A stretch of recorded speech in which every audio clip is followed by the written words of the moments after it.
Okay, fixing this tractor. Seems to be a bit of an endless thing, but you get what you pay for, I suppose. So, the biggest problem with this tractor was the bottom step fell off. Yeah, it was, the bottom part was pretty well rotten and broken. Metal fatigue, all that good stuff. So, I have spliced, as you can see there, and then down the back. So I've spliced onto this, actually heavier metal, a whole bunch of this square piping. So it's heavier stuff. So, so I can reattach that because there's a wee bit of a step up to that one. And I ain't getting any younger. Yeah. So yeah, attach that to that. So as you can see from these ones, they have a little sort of an angle iron jobber that reaches over, grabs onto the pipe there, and then there's another piece of metal there. So what I'll probably end up doing is, handy dandy piece of an old bale ring, make a couple of short pieces that'll weld onto that, grab onto that, and then I'll probably put some triangulation gussets, swooping the gusset, and then just to be sure, because if for whatever reason this step ever doesn't hold and me and it go down, as everyone knows, I have bad knee and bad back. I don't need to be hitting the ground at any rate of knots. So what I'm going to do is, once it's all on there, welded up just like it was from the factory, what I'll end up doing is putting some bar from the front of the step to the back of the next step up, or even back to the what do they call that? The apex? Not the apex. The strongest part of the next step up, so right where it attaches, I'll probably triangulate a bar up to there. Maybe even the next one too while I'm at it, just so it doesn't happen again. Take the bounce out of it. So, I'll bring you back when I get the next pieces cut, added, and then we'll start getting it added to the tractor. You on a tractor, everybody? Yeah, not everybody. Just get on.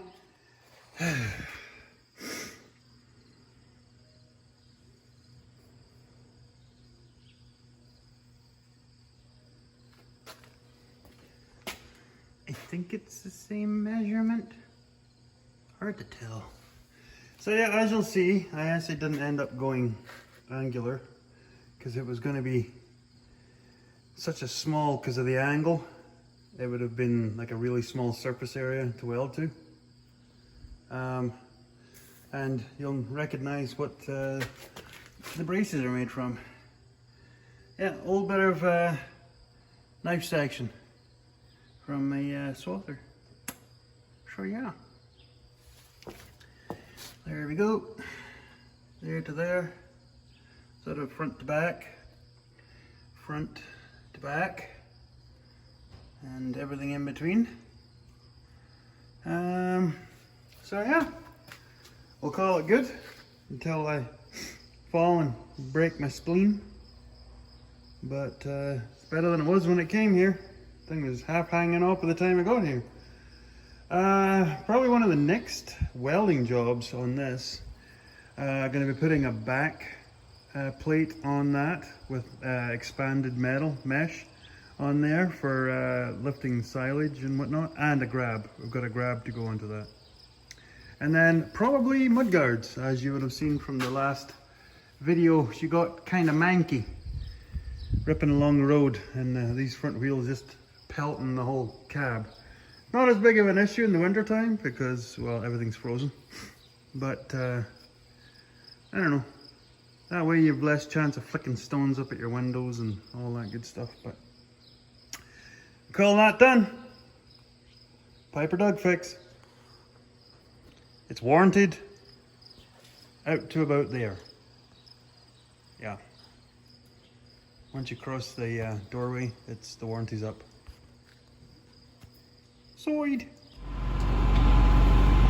And herein the problem lies when you have so petted heifers. Not really sure why, but they love the tractor.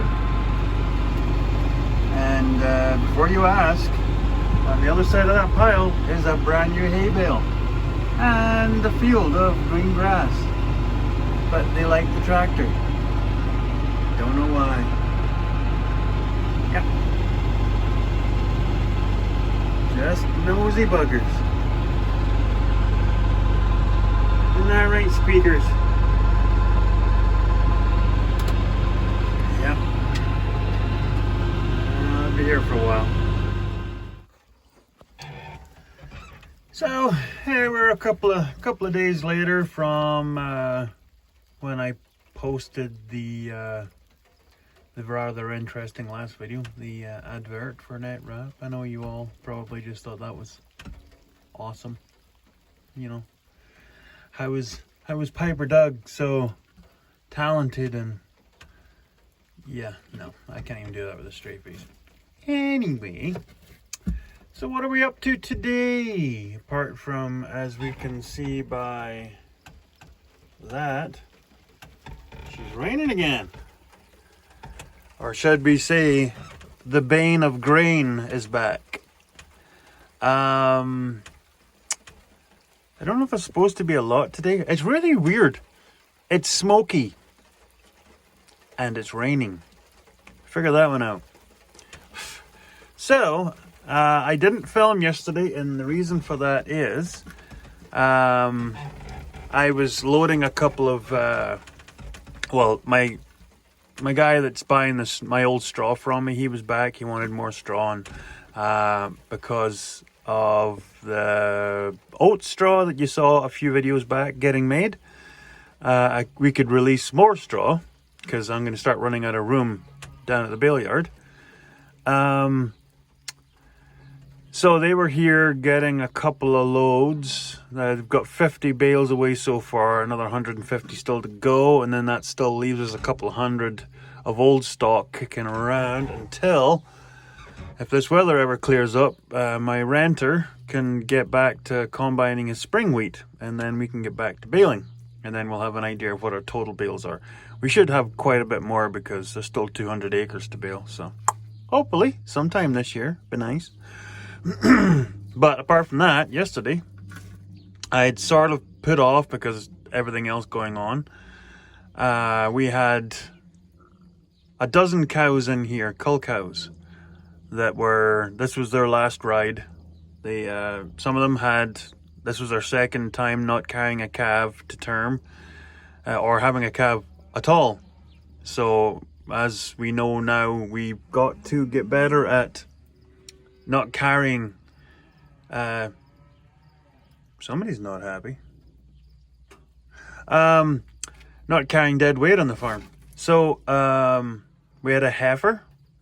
This was her second attempt at calving and never carried. As far as we know, she's not a twin to a bull, because if you're a girl and you're a twin to a boy in the cattle world, it's like a 99.9% chance you cannot breed. They call them free martins, or as the Scottish call them, genuelics. So there was one of those went, and there was a whole bunch of middle-aged cows, a couple of cows that were just sort of lame and not good future for them. So the cull cow market is not great, but it's getting worse, and for the foreseeable future, it's going to get worse until next year, because there's a lot of people who are just going to be dumping animals at the end of this year because it's too late now to make food, even with all this rain, and it's cool right now, so everything is slowed down, which sucks also. So, loaded up, there was 11 total, and there was a lot of drama. The young cow, she decided to go out through those cables, and she went off down the back road and down around the bales, and she was a pet at one time, but she went absolutely berserk. So Piper Doug might have had a few adult temper tantrums. Yeah, But anyway, I got 4 away in the first load and got the bulk into the second load. A couple of cows tried to run me over, but persevere. And then at the very end, got that young cow back in and got her in the trailer all by herself and got her up there. So the 11 cull cows went away yesterday. They were in here.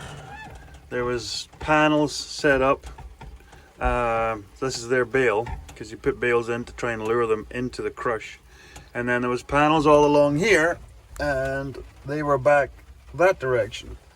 So they had the run of this place. And now that they're gone, I'm going to get this cleaned out, because we need to get all this all cleaned up. That way that we need to do any backfilling along the edge of the concrete with shale, because cows, when it's damp in here, they kind of punch out along there, and it can kind of cause the concrete to destabilize.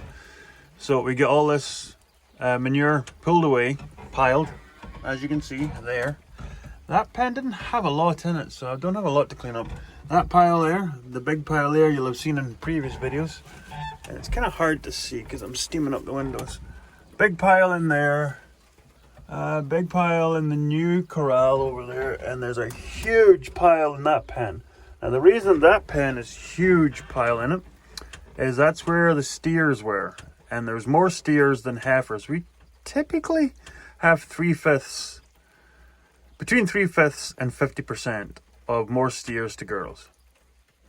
No, 3/5. No, out of the whole calf crop, 3/5 down to about 50%. Between those two numbers is where our steers are. So it's never quite 50-50, but it's never like heavily I'm not even making any sense. I'm not even following my own train of thought here. Anyway, there was more steers than girls. That's why there's more poop in there. There you go. So, yeah, so that's the big project right now. Cleaning all of this up, because I want to get it cleaned up so the concrete's nice, because manure does eat into the concrete. So I wanted to get this off of here as quick as possible. And then whether we're going to get to the feed rail right away or not really depends on whether we get back to baling. So the plan is I'm going to start welding a top rail along the top of all these pipes to stabilize them back in on both sides. And then I'm going to start welding in the verticals. So eventually these cables won't be here at all anymore, because they're useless. They're absolutely useless. The brackets that hold the cables there wear out. There is other versions you can make of this, but I'd far rather just get a normal, I don't know if they call it a tombstone or just a railing with verticals or diagonals. I want to make it a headlock system, but I'm just going to go ahead and put the verticals in for now. And then if I get time to start making, because the headlock system will be quite a lot of work. And because of the length of this feed rail, if I can make it all in one big mechanism, it'll take quite a bit of engineering, but I'll bring you along for the ride. So yeah, still got a fair bit where the panels were all sitting, because I got the rest of it done, but just where the panels are sitting, I didn't have it done. So that's where I'm at. So I'm going to clean her all up here. Well, it's a good thing to be doing on a rain day. I do have some more hay bales to be picking up. Oh, there's Mrs. Piper Dog. She's heading way to town. I think she is. So yeah, I'll bring you back when she's all tidied and clean and good to go, and whatever next shenanigans get up to. Oh, Greta's gonna be mad. So yeah, it's been a little bit damp, so as you can see, there's moisture. So old crappy bales that were on the silage pit, getting rid of them, and I've been fishing for a tractor. This old tractor needs some work, so that's going to be a future project, so look forward for that in the future videos. Yakida!